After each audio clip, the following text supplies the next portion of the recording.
Hello Saddlers fans, welcome to another pre-match preview here at the Poundland Bescott Stadium, once again standing in the stunning No-Foe suite. Of course, joined by my colleagues Tom Heslop and Paul Joannou. Lads, we've got a lot to talk about, 3 changes.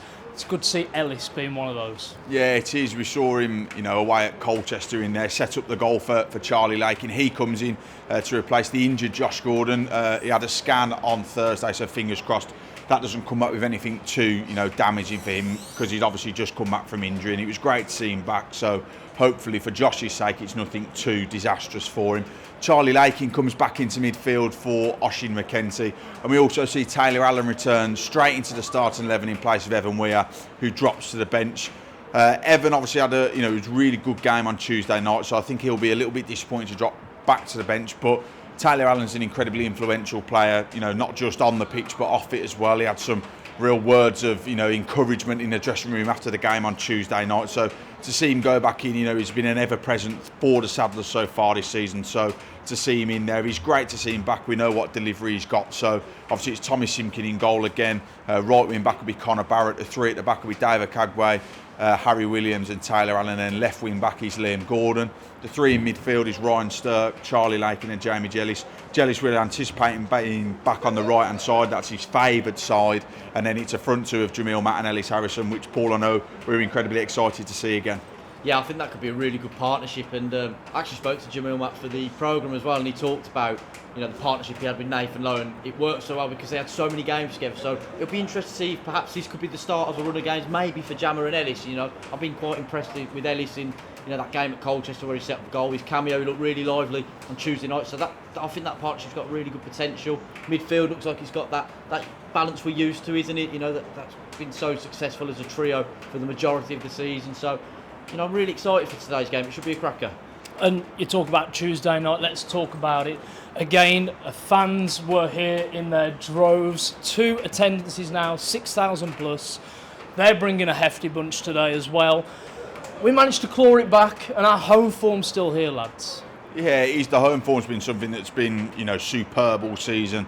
That bit of an anomaly of a result against Fleetwood earlier on in terms of, a league performance. I think it's just the 1 defeat at home in the league so far this season, which, as things go, I think if you're looking at it to get up to the point of mid-February and you're saying you've only had 1 defeat in the league at home, everybody, I think, would have, snapped your hand off it. You're saying 1 defeat at home in the league at that point. You're 7 points clear at the top going into, the balance of play at this moment in time, and I think everybody would be incredibly happy with that. And the fans really do play their part. And like you said, Simon, to have a back-to-back 6,000 crowds. I know Paul, you'll touch on that more, but it's really impressive to see the Saddlers fans continuing to come out in their droves as well.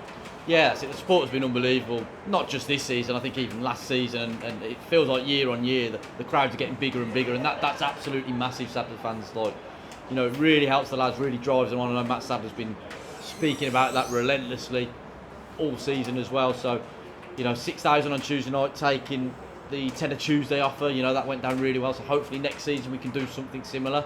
And then today, obviously, I know Chesterfield are bringing a lot, so that always makes for a good atmosphere. But I think it's in the high 6,000, so we might be getting close to even 7,000 with a bit of luck. So it's unbelievable to have that level of support, and it's much appreciated by the lads, and it gives them that extra 5-10%.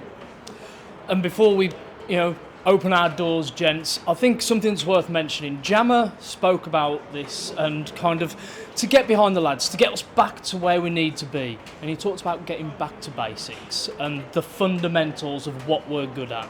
That could play in here today. Yeah, it really could. And, speaking to him for, the pre-match press conference, he said, just got to remind ourselves of what we're all about as a group, because when things are going well and you're winning constantly, it was like things become second nature to you. You strike the ball sweeter, you strike it earlier, passes become more natural. You try things that you might not have tried before. And, when you're in a bit of a losing streak, or a streak where you've not perhaps picked up as many points as you'd like to, things just become, you start to second guess things. But, get back to what we were before. And, we've spoken about the fans there, just how good they are, and they were great again on Tuesday night. It'd be great if they were exactly the same as it was, singing from the moment they're inside the stadium, the moment the lads walk out, singing all of the Saddlers songs just to lift us. And we saw it on Tuesday night when Jammer scored, albeit the fortuitous goal, but it was his 10th goal of the season.